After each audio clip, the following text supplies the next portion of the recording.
Une entreprise ou organisation de santé peut-elle exceller sans chef et sans hiérarchie traditionnelle? Dans cette vidéo, Olivier Gesbert nous dévoile comment la gouvernance intégrative peut révolutionner le secteur de la santé pour une performance plus optimale et surtout plus humaine, centrée sur le patient. Bonjour, je suis Adriana Georges, experte passionnée de sciences, santé, innovation et entrepreneuriat. Si c'est la première fois que vous êtes ici, n'oubliez pas de vous abonner en cliquant sur le bouton ici ou ici pour être prévenu à chaque nouvelle vidéo publiée. Et si vous souhaitez aller plus loin et devenir vous aussi un visionnaire santé et contribuer à une santé plus individualisée, plus personnalisée, alors rejoignez la communauté en cliquant sur le lien qui apparaît ici ou ici. Bonjour à tous, donc aujourd'hui j'ai vraiment le plaisir d'accueillir Olivier Gesbert, entrepreneur, coach ICF, conférencier et pionnier de la transformation managériale pour une meilleure collaboration et engagement des équipes.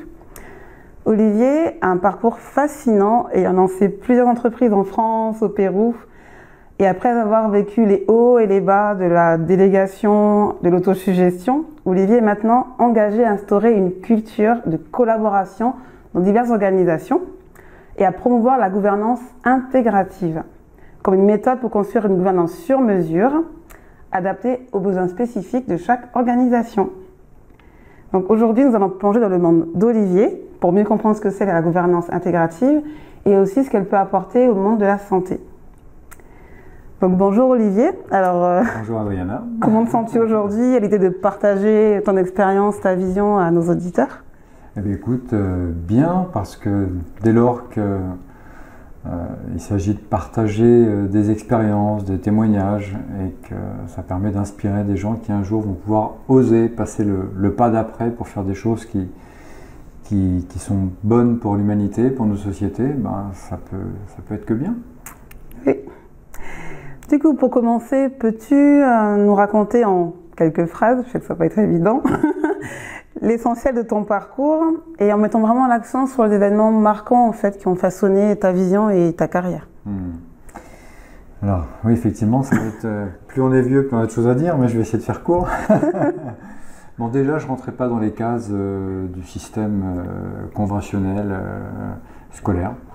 Donc j'ai mal démarré et puis je ne sais pas pourquoi, mais je me suis posé des questions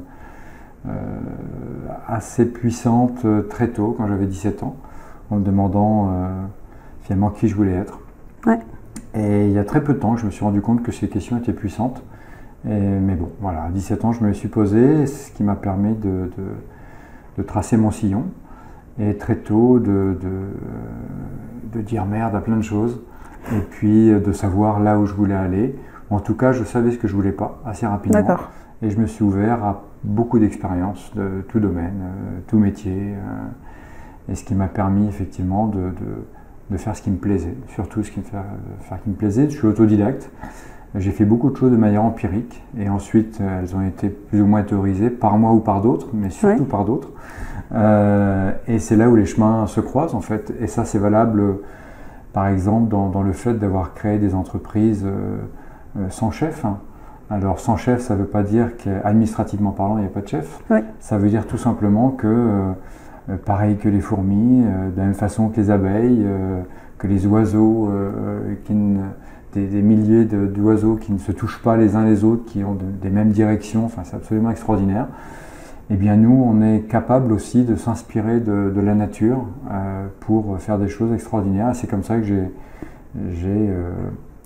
j'aime pas dire j'ai créé, je préfère dire j'ai créé les conditions pour que les choses se fassent. Voilà, j'ai pas fait, c'est un petit peu comme un jardinier. Un jardinier, s'il tire sur les feuilles pour espérer que la plante pousse, il y a de fortes chances que ça casse.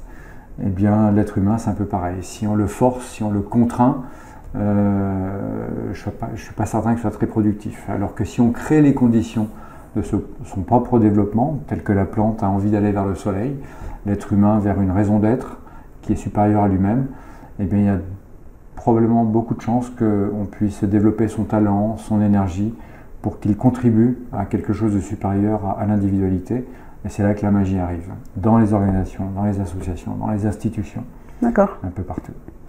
Et qu'est-ce qui t'a amené finalement à créer une société, comme tu dis, sans chef, où tu étais le chef et finalement tu étais moins présent? Enfin, est-ce que tu peux expliquer ton cheminement pour en arriver là? Tu te réveillais un matin en te disant tiens, aujourd'hui... Non, c'est pas comme ça du tout.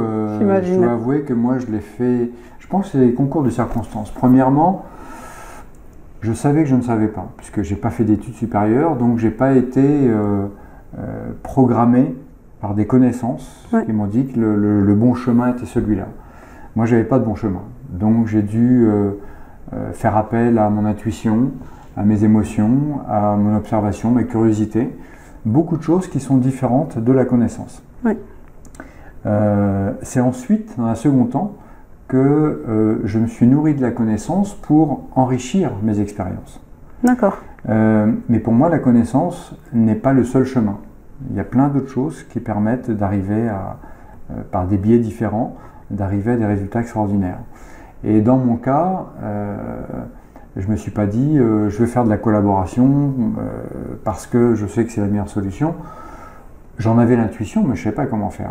Dans mon histoire, c'est par des contraintes que j'en suis arrivé là. C'est-à-dire être le dos au mur face à des situations souvent dramatiques où je me suis dit ou je perds tout ou je lâche prise.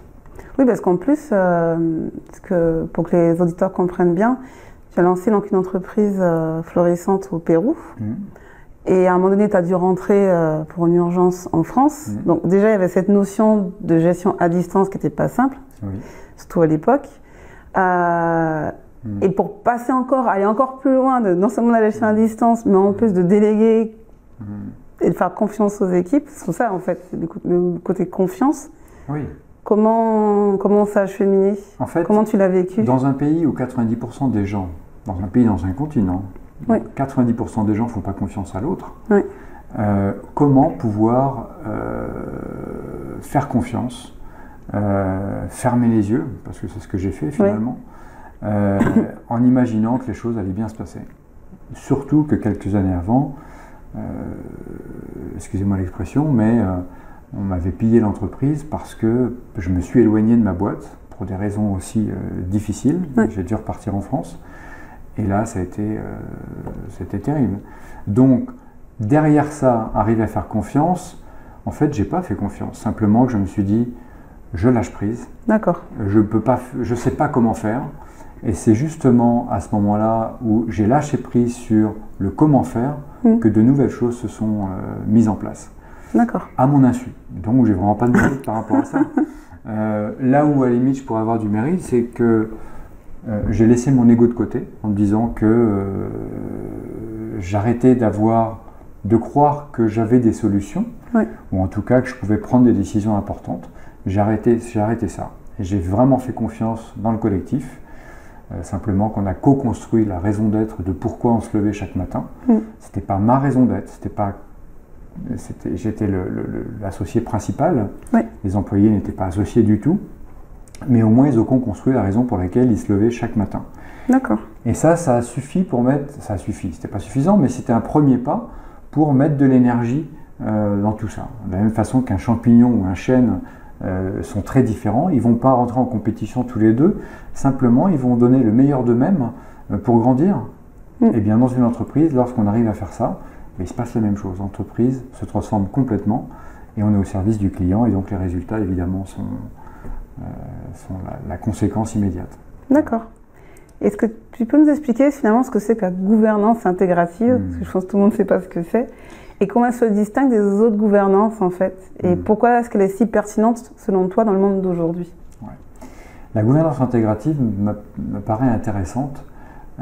Déjà, elle part de deux choses. La première, c'est, comme je le disais tout à l'heure, moi j'ai une expérience plutôt empirique de comment des organisations sans chef deviennent très performantes. Donc d'un côté ça, et de l'autre côté une rencontre avec Sacha Epp, celui qui a théorisé des choses que moi j'avais vécues, mais je ne savais pas quel mot, quel processus, quel modèle. Et en fait, on s'est rencontrés et on s'est dit, mais... Enfin, moi je lui ai dit, Sacha, tu as mis des mots sur ce que j'ai permis que... j'ai permis que les choses se fassent, et tu as mis des mots dessus, et là on s'est parfaitement compris. Donc on est rentrés en symbiose tous les deux, Et maintenant, la gouvernance intégrative, en fait, on part du principe, on part du prérequis que personne n'a raison et personne n'a tort. C'est-à-dire qu'on a tous,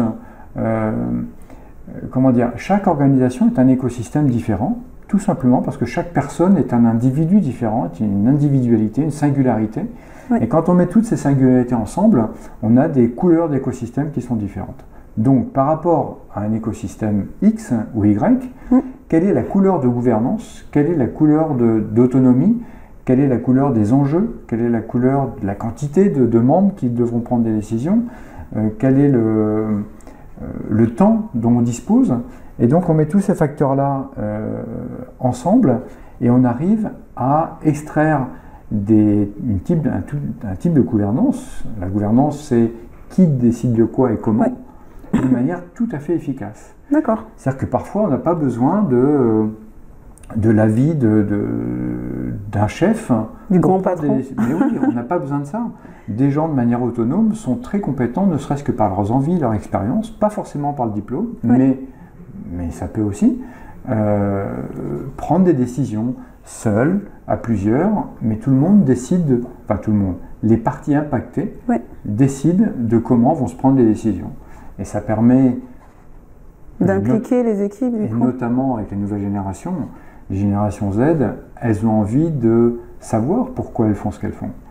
Et donc, prendre des décisions, être autonome, se sentir responsable et autonome, on ne peut pas simplement être autonome, il faut aussi des responsabilités.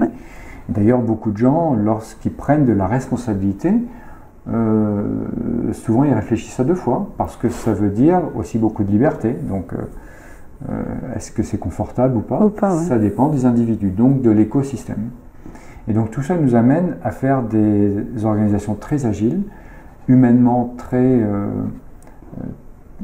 nourries, enthousiastes, et donc ça met une dynamique qui libère les énergies et le talent des collaborateurs. Et c'est très intéressant dans l'innovation notamment.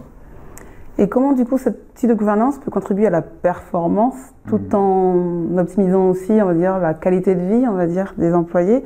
Et est-ce que tu as un exemple concret d'une expérience, d'une organisation où justement le passage à ce type de gouvernance a été une réussite, on va dire? Oui, il y en a plusieurs, je ne sais pas laquelle choisir. Pendant le Covid, j'ai un de mes clients, par exemple, je ne vais pas parler de mon entreprise volontairement, je préfère parler des réussites des autres. Pendant le Covid, j'ai un client qui avait une clinique, la clinique la plus importante du pays, c'était au Pérou donc. Il me dit, moi je suis extrêmement stressé, j'ai mon épouse qui voudrait qu'on aille vivre en Europe, on ne sait pas ce qui va se passer et tout, et puis finalement, il était empreint de peur que ses collaborateurs n'allaient pas avoir la responsabilité suffisante pour s'approprier les responsabilités d'une entreprise importante. Et finalement, il s'est rendu compte que de manière transversale au fait que les médecins ou les chirurgiens avaient des affinités naturelles qu'ils exprimaient soit dans des associations à la sortie du travail ou autres, mais là, c'est à l'intérieur de l'entreprise qu'ils pouvaient s'épanouir à travers d'autres envies. Et ces envies, c'était ne serait-ce que, par exemple, s'occuper des clients ou s'occuper des réseaux sociaux ou s'occuper d'une population en Amazonie, par exemple, je me souviens de ça, qui était dans le besoin. Eh bien, il y avait cette envie d'aller aider ces populations, mais ça à l'intérieur du travail. Donc le travail devenait un lieu d'épanouissement personnel, pas simplement l'activité pro, mais aussi de manière beaucoup plus large. Et là-dessus, c'est ajouté aussi les prises de décision. C'est-à-dire quand vous êtes acteur d'une décision, elle vous appartient. Et donc quand elle t'appartient, cette décision, t'en prends soin. De la même façon que tu loues un véhicule, quand tu loues un véhicule qui ne t'appartient pas, quand tu le rends, tu ne le nettoies pas. Si c'est le tien, tu vas y prendre soin, tu vas le nettoyer. En plus, il y a peut-être un côté, si quelqu'un prend une décision, de vouloir montrer que ça marche. Donc peut-être de tout faire pour que ça marche. Si je prends la décision, c'est comme les équipes de vendeurs. Moi, j'ai appris à avoir mes équipes de vendeurs où on n'avait plus d'objectif de vente. D'accord. Tout ça, pourquoi? Parce que ça a été un processus. Au tout départ, bien avant, Ouais. je me disais, bon les gars, en fonction de l'inflation, en fonction des résultats, en fonction du marché, cette année, minimum, on va devoir augmenter nos ventes de 8% par exemple. Et immédiatement, évidemment, il y avait une partie des gens qui disaient, oh, 8% c'est quand même un peu beaucoup, ceci, cela. Donc dans mon évolution personnelle, je me suis dit, bon, je vais arrêter de fixer des objectifs, ce sont eux-mêmes qui vont fixer les objectifs. En leur demandant quels seraient les critères qu'on devrait prendre en compte pour fixer de nouveaux objectifs, je me suis rendu compte que naturellement les personnes se fixaient des objectifs qui n'étaient pas de 8% mais qui étaient de 10 ou 12. Ce n'était pas très raisonnable. Donc c'était à moi finalement en tant que patron de dire, vous êtes sûr, on pourrait peut-être réduire un peu. Ça me rappelle une entreprise, je crois qu'elle était au Brésil ou en Californie, je ne me souviens plus, je crois que c'était au Brésil, où les employés n'avaient plus d'horaire. Semco. Oui, voilà. De Ricardo Semler. Oui, voilà. C'est ça. Et ils se sont rendus compte que finalement les employés travaillaient même plus que ce qu'on leur demandait avant, parce qu'il y avait cette liberté. Et j'ai trouvé ça très inspirant. Et ils choisissaient leurs horaires. Donc finalement, ils s'écoutaient à quel moment ils étaient le plus performants. Donc certains étaient plus performants le soir, d'autres plutôt le matin, etc. Et ça donnait. Et le fait d'avoir cette liberté-là, les gens étaient contents de travailler. Et c'était vraiment un changement de perspective, en fait. Oui, absolument. Et je me suis rendu compte que lorsqu'on donnait les cartes qu'on a en main, lorsqu'on les partage auprès de nos collaborateurs, c'est évident que dans plus de têtes, on a de meilleurs résultats que seulement dans la mienne. Alors je mets mon ego de côté, et je partage les choses, on met le cadre, comme cette table-là, il y a un cadre. Alors ça peut être, je sais pas, rentabilité, ça peut être sécurité, ça peut être bien-être au travail, ça peut être satisfaction client, voilà, on a le cadre. À l'intérieur de ça, est-ce qu'on est d'accord sur ce cadre? Oui, on est d'accord. Et maintenant, le comment on le fait et qu'est-ce qu'on fait vous appartient à vous. D'accord. Et pas à des chefs qui vont dire à ceux qui sont au pied des machines comment il faut faire. Qui est le mieux placé? Oui, celui qui est sur le terrain, souvent, connaît un peu plus la réalité que celui qui est décisionnaire. Voilà. Et en plus, ça, comme je vous le dis, il y a plus d'implication puisque ça vient de lui. Je pense que l'être humain est un peu comme ça. De dire, bah, tiens, je suis fier de moi. Enfin, c'est une question de reconnaissance aussi. Parce que je pense que ce qui pêche dans beaucoup d'organisations, c'est le manque de reconnaissance. Je sais des startups que j'ai accompagnées, finalement, ils se rendaient compte que ce n'était pas tant le salaire qui posait souci, qui faisait quelqu'un quitter une entreprise. C'était plus le manque de reconnaissance, de se dire qu'une personne s'est investie et qu'au final, il ne se passe rien. Et le jour où il y a une petite erreur, pas forcément une erreur, mais quelque chose qui ne se passe pas comme c'était prévu, là, par contre, il est au courant, il se fait limite sermonner, etc. Et on oublie les 999 autres actions qui étaient positives. Donc c'est vrai que c'est... Moi, je me souviens dans mon entreprise, lorsque les collaborateurs se sont mis à décider de leur salaire. Oui, carrément. Ah oui, là, je n'étais pas fier. Hein. Je dis, oh là, où est-ce qu'on va aller avec ça? Et là, c'était quand même étrange. Hein. C'est-à-dire que moi, pendant des années, je me suis tué à leur expliquer de quelle façon on pouvait partager les résultats positifs, hein. Mais venant de moi, il y avait forcément un piège. Oui, il y a un loup. Si c'est le patron qui nous propose ça, c'est quoi son intérêt? Donc j'y arrivais pas. Le jour où j'aurais dit, écoutez, on est d'accord sur le cadre? Oui. Vous parlez de salaire à l'intérieur? Ben oui, ils souhaitaient les salaires. Est-ce que vous voulez être riche à l'intérieur de l'entreprise? Ah non, non, mais c'est pas qu'on veut être riche, c'est qu'on veut gagner plus. D'accord, combien? Ben, on ne sait pas. Alors, regardez les bouquins, on ouvre la comptabilité. Si vous avez besoin que le comptable vous explique comment fonctionne un bilan et comment ça se passe à l'intérieur.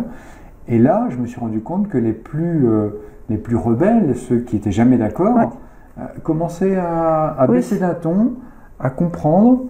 Et finalement, d'eux-mêmes, ils ont pris des décisions qui étaient extrêmement sages. Ils se sont dit, ben voilà, sur les résultats d'exploitation, il y aura un tiers qui servira aux investissements, un tiers qui sera réparti entre tous les employés et un tiers aux actionnaires. Je me tuais pendant des années à leur faire ça, à leur proposer ça. Sauf que là, ça vient d'eux. Ça vient d'eux. Voilà. Donc, du coup, et donc 2 ans plus tard, je fais histoire courte, hein, mais 2 ans plus tard, les bénéfices de la boîte avaient triplé comme jamais en 20 ans. Oui.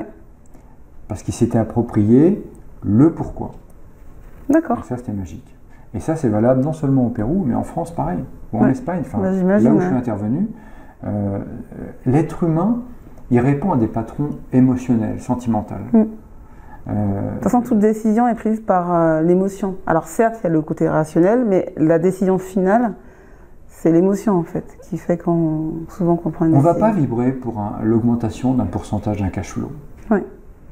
Par contre, on va vibrer pour des émotions et des sentiments. Oui. Ok. Et comment tu envisages l'application du coup de la gouvernance intégrative dans le monde de la santé? Alors tu en as un peu parlé avec la clinique au Pérou. Et d'après toi, cette application, c'est quoi les défis et en même temps aussi les opportunités? Parce que c'est quand même complexe. Si on prend l'exemple d'un CHU ou d'une clinique privée, il y a quand même pas mal de parties prenantes. Comment est-ce que tu verrais ça? C'est peut-être dans l'air du temps, parce qu'aujourd'hui, il y a quand même le patient maintenant qui ne veut plus subir, qui veut vraiment être acteur de sa santé. Ça redistribue un peu les cartes avec les médecins, les chefs de clinique, les régulateurs, etc. D'après toi, est-ce que la gouvernance intégrative peut être une clé pour répondre à ce changement de rôle, en fait, à cette évolution, en tout cas? La gouvernance intégrative est clairement un passeport pour mieux se comprendre. D'accord. Mieux se comprendre, prendre en compte tous les regards différents sur ce qui se passe dans l'organisation, de mettre en commun toutes nos différences. C'est-à-dire que chaque différence, chaque point de vue est une richesse. D'accord. Et la gouvernance intégrative met en place des processus de décision qui tiennent en compte toutes ces différences. D'accord. Et ça, c'est... ce qui est impressionnant, c'est que ce n'est que du bon sens, finalement. Ce n'est que du bon sens. Et souvent, alors là, excusez-moi, mais souvent, quand on observe des enfants jouer, ils sont pleins de bon sens. Ouais. Quand on regarde des adultes sur des enjeux importants, on voit que les égos commencent à s'affirmer et à pousser des coudes. Et c'est là où, envahis par notre histoire, envahis par nos connaissances, envahis par nos frustrations, envahis par nos peurs, on commence à se rigidifier autour de la table, et c'est là que ça se passe mal. Et là, la gouvernance intégrative permet justement de fluidifier tout ça, d'auto-observer toutes ces choses individuelles. Et donc chaque individu a une manière de s'auto-observer avant de défendre sa position. Et en fait, plus que défendre sa position, il va nourrir un intérêt collectif. Donc en fait, on s'éloigne de la préférence et on se rapproche d'un intérêt collectif. Parce qu'entre l'individuel et le collectif, c'est pas évident. Surtout que là, il y a quand même des parties prenantes très différentes entre le patron, le médecin, le responsable directeur de la clinique. Enfin, est-ce que tu trouves que c'est pas un défi finalement de trouver un cadre justement? Parce que je pense que les objectifs sont peut-être pas les mêmes. Alors oui, certes, pour certains, ça va être la santé du patient, mais peut-être que pour certains, ça va être des chiffres, ça va peut-être être la clinique la mieux classée, ou d'autres, ça peut être le fait de pouvoir montrer son expertise, puis avoir de l'ego aussi. Enfin, on intègre tout ça. D'accord. On prend tout. On prend tout et on arrive à faire un puzzle finalement qui a une meilleure mine, que chacun tient la pièce de son côté du puzzle. Au contraire, on va voir comment chaque pièce du puzzle va s'intégrer et finalement nous donner une image bien plus intéressante que quelque chose complètement éparpillé, chacun avec sa pièce et son ego. Okay, c'est-à-dire, on met tout sur la table et ensemble on construit. Et on arrive à faire quelque chose d'harmonieux. Ouais. On ne cherche pas la perfection, jamais. On cherche toujours à mieux faire. Parce que là, il y a quand même pas mal d'éléments. Entre le médecin qui a l'habitude de prendre les décisions pour son patient, et maintenant les patients qui disent « Non mais j'ai mon mot à dire aussi sur le traitement, les prescriptions, changement de mode de vie, peu importe. » Même sans mot à dire sur avec qui il souhaite être accompagné, peut-être. En même temps, les médecins qui veulent certaines conditions de travail au sein de leur hôpital ou clinique, etc., qui a peut-être des revendications auprès du directeur du service ou de la clinique, qui lui aussi a des comptes à rendre, je ne sais pas moi, financières ou peu importe. Je vois souvent des fois les process sont hyper longs finalement, pour prendre en compte toutes ces desiderata. Et du coup, c'est pas fluide. Du coup, on se rend compte que je pense que tout le monde a quand même le même objectif, que les patients soient de nouveau en bonne santé. Mais il y a des sous-objectifs qui ne sont pas forcément les mêmes. Il y a le comment qui est quand même très différent entre celui qui aura la notion de rentabilité à tout prix, qui va vouloir optimiser.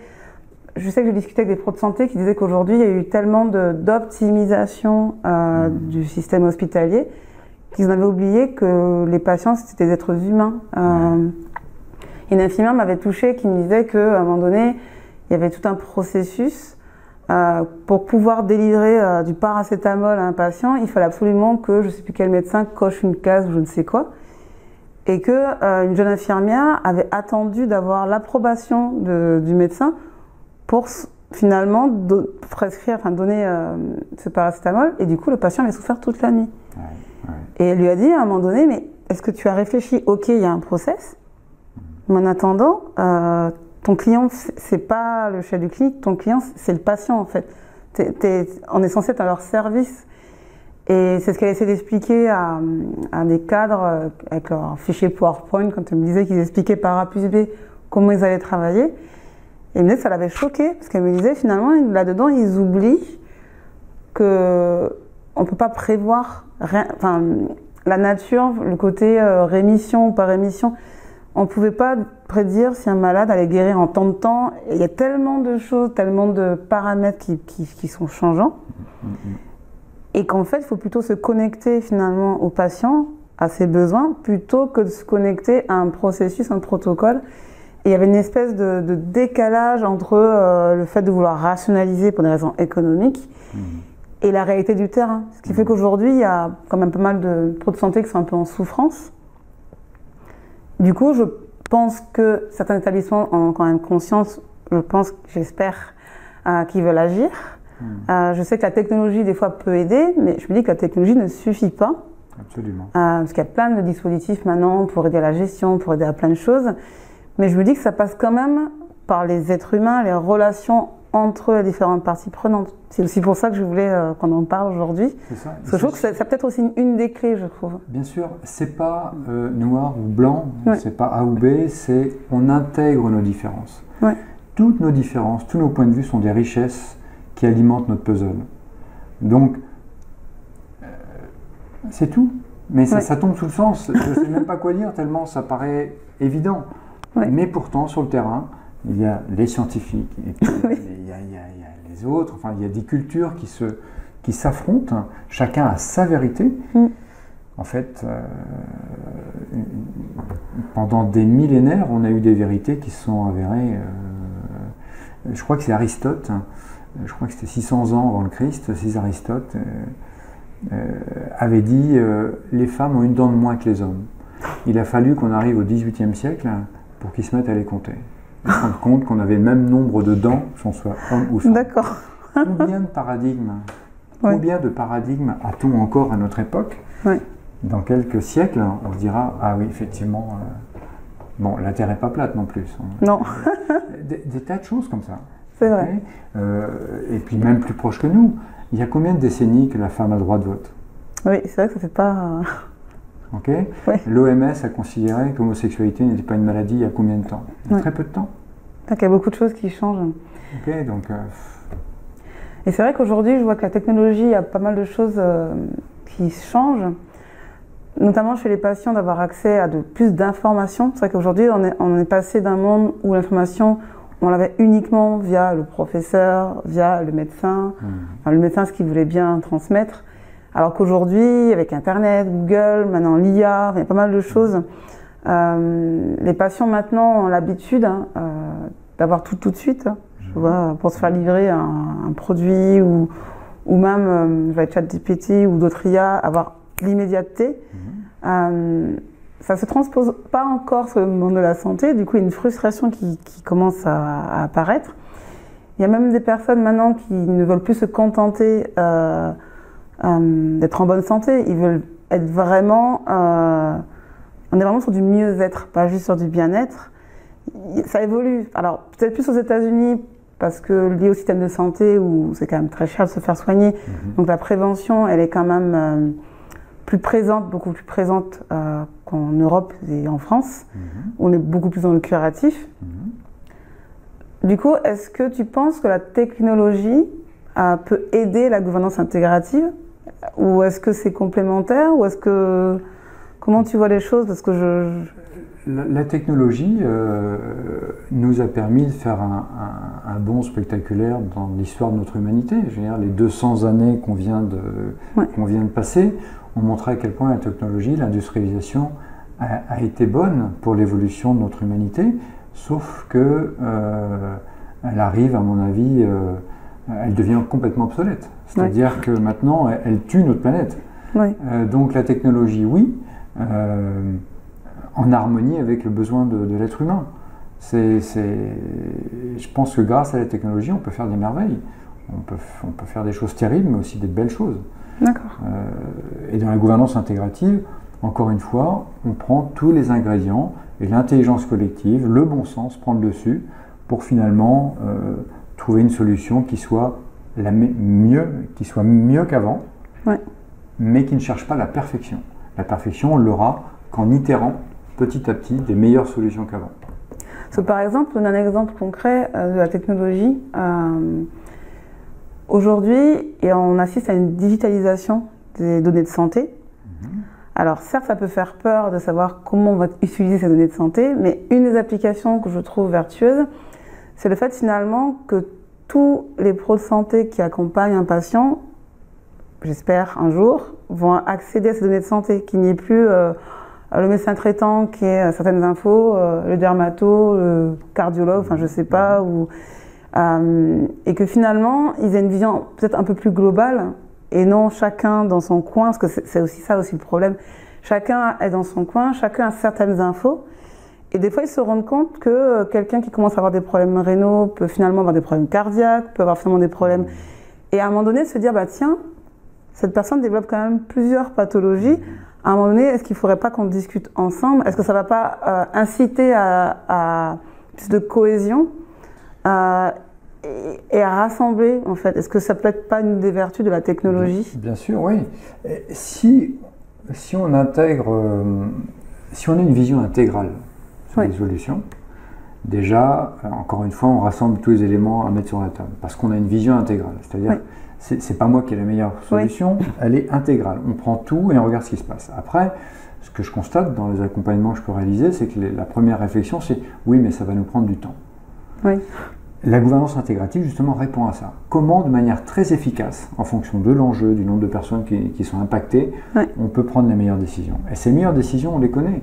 Il y a des décisions qui sont prises à la majorité, des décisions qui sont prises par consentement, des décisions qui sont prises par des rôles, des gens qui ont des rôles spécifiques, des cercles d'activité. Enfin, il y a toute une panoplie qu'on connaît, que dans notre existence, on a utilisé dans le sport, dans les associations, dans la famille, dans le travail. On a ces connaissances-là.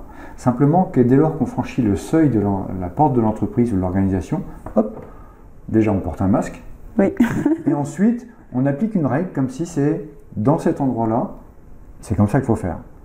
Non. D'ailleurs, c'est quoi en général les objections? Parce que j'imagine que...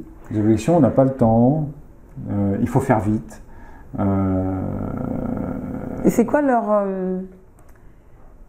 Qu'est-ce qui les inquiète? Parce que souvent, derrière tout ça, souvent il y a des peurs. Qu'est-ce qui les inquiète le plus en fait? De perdre le pouvoir? Non, je rigole, j'exagère, mais... Bah non, t'exagères pas. Non, t'exagères pas. C'est-à-dire que vraiment, la perte du pouvoir, la perte de sa vérité, c'est le principal obstacle. C'est l'ego, voilà, tout simplement. Est-ce que c'est pas aussi une peur que finalement ces salariés nous trouvent inutiles finalement, enfin de se dire tiens, ils vont peut-être se rendre compte qu'ils n'ont pas besoin de moi. Est-ce qu'il n'y a pas un peu cette peur-là de se dire Il y a aussi ça, c'est vrai. Mais pas que. Il y a toute notre histoire qu'on porte. Notre éducation, le système dans lequel on a évolué, le système compétitif. Le système dans lequel on évolue, qui est compétitif, n'a rien de collaboratif. On ne nous apprend pas à collaborer, on nous apprend à être le meilleur. D'accord. Donc déjà, il y a un souci. Oui, oui. Notre humanité va s'en sortir que si ensemble on fait les choses. Si on confie les décisions à quelques décideurs, je crois que ce qu'on est en train de vivre nous montre qu'on va dans le mur. Ouais. Et si tu avais en face de toi, on va dire, un comité, on va dire, de direction d'un hôpital ou d'une clinique, par exemple, imaginons que quelqu'un a été convaincu de la gouvernance intégrative, peut-être un auditeur qui nous écoute en disant « Tiens, je vais le proposer à mon organisation », et que tu as face à toi des gens qui te regardent de manière dubitative. D'après toi, quels seraient les 3 arguments, entre guillemets, 3 avantages pour qu'ils prennent le temps de le faire? Tu me dis ils disent qu'ils n'ont pas le temps, mais en général, c'est pas qu'on n'a pas le temps, c'est qu'on ne prend pas le temps de faire quelque chose parce que pour nous, c'est pas prioritaire, c'est pas important. Et d'après toi, quels seraient 3 avantages, 3 bénéfices, je peux pas parler de bénéfices, qui prennent le temps justement de mettre ça en place? Alors là, au fur et à mesure que tu me posais la question, j'avais plein de choses qui me venaient en tête. La première chose, je leur demanderais quelle est leur vision commune. D'accord. C'est-à-dire, ensemble, si on devait rédiger une phrase de la situation actuelle, qu'est-ce qu'on voit chacun? Et j'en ferai une synthèse auprès de tout le monde. Ensemble, j'en ferai une synthèse. Qu'est-ce que je vois aujourd'hui? Qu'est-ce que je ressens? Qu'est-ce que ça génère, cette situation? Et pareil, on arrive ensemble à faire une phrase commune. De quoi on a besoin? Et dans quel but? Si on arrive à faire ça, déjà, on crée de la cohésion. D'accord. On crée, donc, déjà, ensemble, on regarde, on constate la même chose, on ressent la même chose, on voit le même besoin, et on a envie d'aller dans la même direction. Donc là, on a le côté réassurance, de se dire, tiens, finalement, on veut tous la même chose. Parce que des fois, on peut se dire que non. Voilà, on échange des regards et apparemment, on n'est pas d'accord. Et finalement, on arrive à être d'accord. Donc ça, c'est la première chose. La seconde chose, c'est de me rendre compte que si je ne suis pas capable d'auto-observer mon ego, il y a peu de chances qu'on puisse collaborer et donc à atteindre un objectif commun. C'est quand les gens des comités de direction, parce qu'ils vont vraiment vouloir s'auto... Si la raison d'être est supérieure à leur individualité, mais là il y a une prise de conscience. Donc il faut qu'il y ait une raison d'être déjà. Donc je laisse mon pouvoir personnel de côté, donc je fais un effort, mais il faut prendre conscience de ça.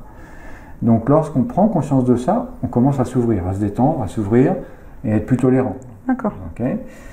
Ça serait la deuxième chose. Et la troisième chose, c'est je ne veux pas tirer la couverture à moi avec ce qui me paraît le mieux.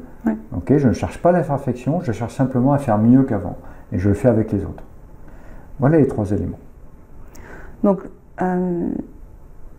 mon autre question, elle est quand même similaire. C'est qu'est-ce que tu conseillerais à des dirigeants de l'établissement de santé qui veulent justement intégrer cette démarche? Donc, si j'ai bien compris, c'est d'abord trouver ces fameuses visions communes. Non, d'abord identifier quelles sont les parties prenantes, déjà. Voilà, aussi. On commence déjà par ça. Voilà. Pour les réunir, ensuite trouver... Les parties impactées. Alors, tu dis prenante, mais j'aime bien. Oui, non, impactées, non, je veux bien, parce que des fois, on peut oublier certaines personnes dans l'histoire. Donc, on rassemble les personnes qui sont impactées. Des représentants des parties impactées, pour qu'il y ait très peu de monde autour de la table. Parce que s'il y a trop de monde, c'est compliqué. Donc, les représentants, pour que tout le monde soit représenté. Et ensuite, d'essayer de trouver donc, la vision commune. Après, je pense qu'il y a des outils pour ça, des méthodes, peu importe. Et c'est quoi l'étape après? C'est de se demander qu'est-ce qu'on en fait? Eh bien après, alors ce qui est intéressant, c'est qu'on va convoquer les envies sur des thématiques. C'est-à-dire des gens qui peuvent être complètement éloignés d'un thème spécifique, mais simplement ils ont une envie, un intérêt, quelque chose comme ça. Ils vont d'eux-mêmes, volontairement, se rapprocher de cette thématique et y contribuer dans un groupe de travail. Parce que j'imagine qu'on ne dit pas aux gens de but en blanc, en fait, on a une réunion pour discuter des gouvernances intégratives. Non, la gouvernance intégrative, c'est un moyen de locomotion. C'est un moyen de locomotion très efficace. C'est plutôt leur dire, on se réunit pour entendre vos besoins, ou pour discuter de l'avenir de la structure. Enfin, c'est ça. Comment l'initier, en fait? Comment l'initier? On fait un constat déjà collectif. Qu'est-ce qui se passe, qu'est-ce qu'on ressent, de quoi on a besoin, donc vers quelle destination on veut aller.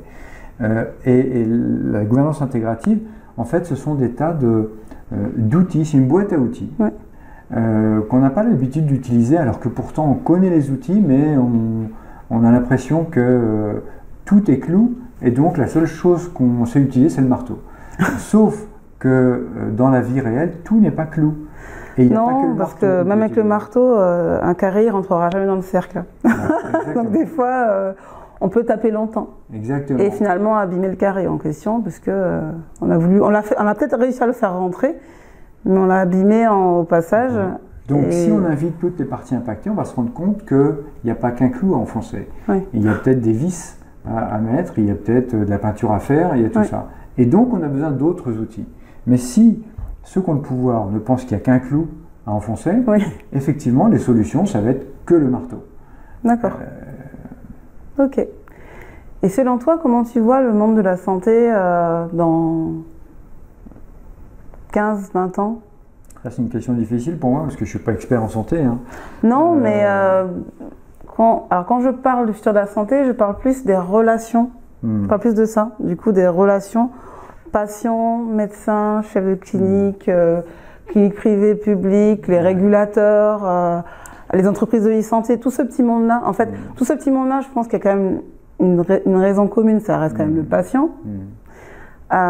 Comment tu vois, avec la technologie qui vient tout bouleverser, entre l'IA, la blockchain c'est intéressant parce qu'il y a un côté, une demande de transparence finalement, des informations et pas de rétention. Donc il y a un côté où l'info standard est devenu accessible et maintenant on se rend compte que même des informations sensibles deviennent aussi accessibles.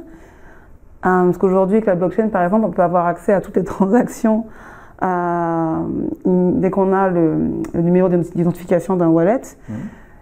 Est-ce que ça va être pareil sur la santé? C'est quoi les limites? À un moment donné, comment tout ce petit monde-là, si on la compare à une fourmilière, est-ce que tu as une vision? Est-ce que... Depuis ma vision, mon humble vision sur le thème, je pense qu'il y a tellement de critères de plus en plus pointus, technologiques, humains, l'éveil de conscience de notre humanité, fait que les gens ne sont plus obéissants comme ils l'ont été pendant des décennies. Aujourd'hui, l'être humain, comme tu le disais très bien dès le départ, il a accès à l'information. Le pouvoir de l'information n'appartient pas qu'à une poignée de personnes. Après, il y a autre chose. Un autre débat, ce sont les médias qui appartiennent. C'est encore autre chose. Mais je veux dire, la réflexion est comment j'utilise toute l'information qui est à ma disposition, qu'est-ce que j'en fais? Oui, parce qu'on est passé de pas assez d'informations à limite trop d'informations et des informations contradictoires aussi parfois. Comment je l'utilise? Et donc je pense que la santé, comme bien d'autres domaines, c'est avec une vision holistique, intégrale, c'est comment on met toutes nos connaissances, toutes nos richesses ensemble pour en ressortir la meilleure formule. Et ça ne passe que par la collaboration. Je ne vois pas de solution. On ne va pas s'en sortir autrement qu'en collaborant. D'accord. Il faudra organiser beaucoup de discussions entre les différents interlocuteurs pour... Ça sera une nouveauté s'il y a beaucoup de discussions. Oui, c'est sûr. Voilà, ça ne va pas être des castes qui détiennent la raison. Il y a des raisons, des vérités, chacun a la sienne, et ensemble, comment on construit la meilleure. Ok. Là, je change de registre. Quelle est la chose la plus importante que tu as apprise sur toi-même pendant ton parcours, qui est quand même varié, d'autodidacte, chef d'entreprise, en France, en Europe, ensuite maintenant coach, conférencier, t'accompagne maintenant. Qu'est-ce que ça t'a permis d'apprendre sur toi? Alors déjà, une des premières choses, c'est que j'ai compris que je ne détenais pas de vérité en fait. Très peu de vérité. La vérité, c'est pas moi qui la détiens, il y a beaucoup d'autres choses qui rentrent en jeu. Et j'ai grandi avec des œillères parce que la culture, la société, l'éducation dans laquelle j'ai grandi m'a mis certaines œillères. Et en fait, le monde, notre univers est bien plus grand que simplement mes œillères. Et il y a des solutions absolument magiques, beaucoup plus saines, meilleures pour notre humanité, pour notre société, pour l'épanouissement personnel qui existent. D'accord. C'est le bon sens. Alors vous allez me dire, oui, mais le bon sens, chacun a le sien. Eh bien, tant mieux que chacun amène son bon sens. Et quel est le bon sens supérieur à notre individualité qu'on va faire, qu'on va nourrir et qu'on va faire éclore. Donc c'est une certaine humilité. Je ne sais plus quel philosophe disait « je sais que je ne sais pas ». Oui, bah oui. Je me suis rendu compte que mes collaborateurs au Pérou, lorsqu'ils se sont mis à collaborer, alors que ça faisait 4 mois, j'avais absolument aucune nouvelle. Quand je suis revenu, j'étais convaincu que j'allais liquider la boîte. Ah, mais 4 mois, c'est long. Aucune nouvelle pendant 4 mois, 10 000 km, 130 personnes. Et la magie, c'était quand je suis revenu, je me suis rendu compte que comme ils savaient qu'ils ne savaient pas, ils ont tout décidé ensemble. D'accord. Et c'est là que le système empirique s'est mis en place. Et c'est lorsque j'ai rencontré Sacha, je me suis dit, mais en fait, tu es en train d'expliquer ce que mes collaborateurs ont fait de manière empirique. Et moi, je les ai aidés à continuer dans ce chemin-là. Donc, c'est vrai que seul, on va peut-être plus vite, mais on va pas bien loin. Oui. Donc, il y a beaucoup mieux à faire et on connaît l'adage. C'est sûr. Est-ce que tu aurais un livre à recommander ou un film, peu importe, à quelqu'un qui s'intéresse justement à ce type de gouvernance, qui aimerait en savoir plus? Oui, il y a le fameux livre de Frédéric Laloux qui s'appelle Reinventing Organization. Il est en français, le titre en anglais, mais il est en français. Ça a été un révélateur pour moi. D'autres personnes ont été des révélateurs. Si vous avez l'occasion d'écouter Jean-François Zobrist sur YouTube, vous cherchez Jean-François Zobrist, ses conférences. D'accord. C'est absolument impactant et je me suis nourri et inspiré de ces gens-là dans les difficultés que je rencontrais dans ma propre entreprise. Et ça m'a permis de passer à un niveau bien différent et d'accompagner et de créer du bien-être dans les organisations que j'accompagne aujourd'hui. Du bien-être et de la performance. Et tu accompagnes quel type d'organisation, toi, personnellement? Dans tous les domaines, tous les secteurs, les institutions internationales. J'ai accompagné l'ONU par l'OIT, l'Organisation internationale du travail. Ça a été des boîtes dans l'énergie, dans les télécommunications, dans la santé, des associations, des ONG. C'est vrai que la question de gouvernance, on la retrouve partout. Donc, Qui décide de quoi et comment? Oui. Et je vous assure que quand vous proposez à vos collaborateurs dans l'organisation de se poser la question qui décide de quoi et comment, vous leur mettez un pied sur l'étrier de la responsabilité. Et quelqu'un qui est responsable devient motivé. Et tu penses qu'à l'avenir, parce qu'aujourd'hui la gouvernance intégrative c'est quelque chose de rare, voire pas connu. Alors après ça se développe, parce que moi je sais qu'à une époque, quand j'étais à Montauban, il y avait les biscuiteries Pulse qui avaient testé, bon après ils se sont fait racheter donc ils n'ont pas continué. Est-ce que tu penses que dans le monde de demain, ça sera quelque chose de conventionnel, enfin, que quelque chose d'exceptionnel devienne conventionnel? Est-ce que tu penses qu'on va en arriver là? Ou il y a quand même un long parcours, que l'ego est tel que ça va être long avant d'en arriver là? Ou est-ce que c'est une obligation? C'est-à-dire qu'à un moment donné, on va forcément devoir partager en tout cas le pouvoir? Moi je pense que l'être humain, il évolue ou il change. Le mot est important aussi là, mais on ne va pas s'attarder là-dessus pour le moment. Je pense que l'être humain, il change par amour ou par douleur. Oui. En ce moment, on vit pas mal de douleurs. Le dérèglement climatique, les pandémies. Moi, je me souviens en 2014, puisqu'on parle de la pandémie, je m'étais rendu compte que le ministère des Transports et de la Santé en Belgique, les fonctionnaires, travaillaient en télétravail en 2014. Alors ça, c'était... Mais comment 2014, d'accord. Et finalement, la pandémie nous a appris qu'en télétravaillant, on était bien plus productif. Encore un paradigme qui est tombé. Donc, pour revenir à la question, je pense qu'on n'a pas le choix. On est obligé de collaborer. On n'a pas le choix. Et on le voit de toute façon. On le voit. La bascule est en train de se faire progressivement. Les jeunes générations ne veulent plus, veulent de moins en moins, par exemple, de CDI, parce qu'elles s'emparent du choix de leur vie. Ma génération a travaillé pour avoir plus. Les nouvelles générations c'était une stratégie de croissance. On était toujours dans le mode toujours plus, toujours plus, toujours plus. La reconnaissance passait par l'avoir. Aujourd'hui, la reconnaissance, c'est qu'est-ce que je fais de ma vie pour me sentir bien. C'est-à-dire, on court vers le mieux et non pas par le plus. Même au niveau de la santé aussi, on le voit. Non, les gens ne se contentent pas simplement de ne pas avoir de maladie. Les gens se disent maintenant, je veux être en pleine santé, je veux être en pleine forme le plus longtemps possible. Je veux profiter de la vie, je veux peut-être pas attendre la retraite pour commencer à profiter de ma vie.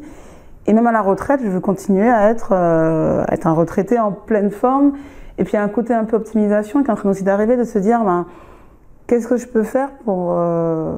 On n'est pas sur le plus avoir, on est dans le plus être, j'ai l'impression. Être et mieux, ouais. On va être mieux, on va être plus, voilà. Mais pas avoir plus. Absolument. Et c'est vrai que c'est un changement de paradigme qui arrive de plus en plus. Ouais, c'est pas avoir plus, c'est être plus. Oui, c'est ça, être plus. Oui. Okay. Et aujourd'hui, beaucoup d'entreprises, d'organisations sont complètement dépourvues de solutions, elles ne savent pas comment faire. Ouais. J'ai beau les augmenter plus, j'ai beau leur donner des vacances, enfin plus, ou j'ai beau être flexible, ça suffit pas. J'ai beau mettre un baby-foot, une table de ping-pong, ça marche pas. Oui, alors ça on le voit sur un truc qu'on accompagne par moment, où vous avez l'impression que la QVT, donc qualité de vie au travail, se résume à effectivement avoir une salle de gym, baby-foot et je ne sais quoi. Sauf qu'ils n'ont pas compris qu'en fait, c'est superficiel. Les gens veulent être reconnus, ils veulent plus que ça. C'est pour ça que la gouvernance intégrative, comme je disais tout à l'heure, lorsque tu proposes à tes collaborateurs de qui décide de quoi et comment, là ça devient intéressant. Tu sais pourquoi tu te lèves chaque matin. Tu vois, et là ça change beaucoup de choses. Beaucoup de choses. Ok, en tout cas merci, c'était vraiment très, très passionnant. Merci à toi. Pour terminer, est-ce qu'il y a une question que je ne t'ai pas posée, mais que tu aurais aimé aborder? Tu serais pas coach? On se refait pas. Ou peut-être pas prendre une question, mais quelque chose que tu aurais aimé aborder. À quoi j'aspire, par exemple, maintenant? Oui. Allez, tiens. À quoi j'aspire? J'aspire qu'on baisse la garde un peu tous et qu'on commence à mieux s'écouter, à mieux se comprendre les uns les autres. Ouais. Ça paraît simple, mais pourtant on ne le fait pas. Et à quel point on a des tas d'opportunités. C'est-à-dire plus le système se rigidifie, plus il nous ouvre vers des possibilités. Alors c'est abstrait ce que je dis, il faudrait du temps pour en parler. Mais plus l'organisation est contrainte, plus elle a de solutions.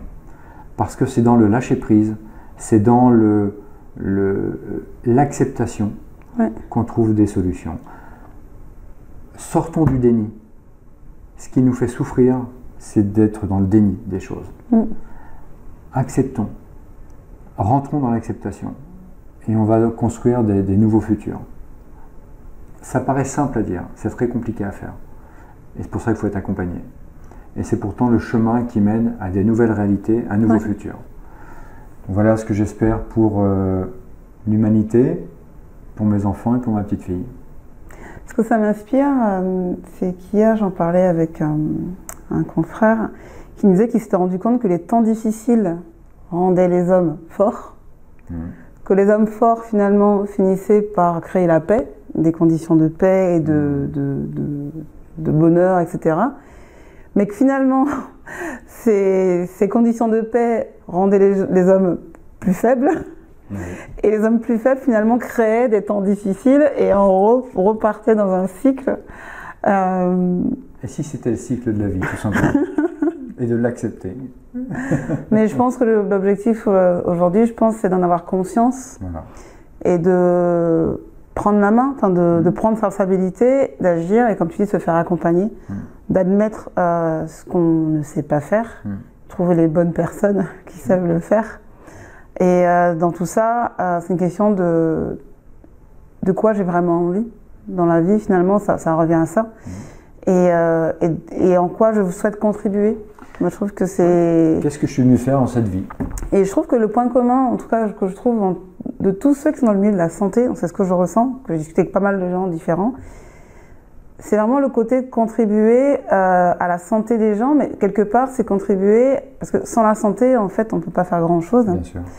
Et il y a quand même ça. C'est ce qui me permet de rester optimiste sur l'évolution du monde de la santé, même s'il y a beaucoup de difficultés. Comme tu dis, je pense que la vision commune, ça reste quand même comment faire pour contribuer à ce niveau-là. Alors après, je pense que c'est déjà un bon point de départ pour notre avenir. Ok. Mais en tout cas, merci beaucoup. Merci à vous. C'était un échange très intéressant, Olivier, avec toi. J'avoue que je n'avais pas mis de mots, en fait, avant de te rencontrer. Je n'avais pas vraiment mis de mots sur cette gouvernance intégrative. J'avais vu des systèmes d'organisation, des thèses, des choses comme ça. Et je me dis, mais en fait, oui, c'est vraiment la solution pour apprendre à les différentes parties impactées, de collaborer et de progresser ensemble. En tout cas, j'espère que ça vous a plu. De toute manière, je vous laisserai aussi les coordonnées d'Olivier pour ceux qui souhaitent, alors peut-être pas forcément passer le cap, mais en tout cas en savoir plus. En tout cas, merci encore à tous. Merci à toi, Olivier. Merci à vous, Yana. Et je vous dis à bientôt. Et bravo. Au revoir. J'espère que cette vidéo vous a plu. Si c'est le cas, pensez à liker la vidéo et également à partager vos impressions dans les commentaires ci-dessous. Si vous souhaitez ne manquer aucune nouvelle vidéo publiée sur cette chaîne, abonnez-vous tout simplement en cliquant sur le bouton qui apparaît ici ou ici. Et si vous souhaitez aller plus loin et devenir vous aussi un visionnaire santé et contribuer à une santé plus individualisée, plus personnalisée, rejoignez la communauté en cliquant dans le lien qui est dans la description ou qui apparaît juste ici ou ici, donc cut.ly, les visionnaires santé.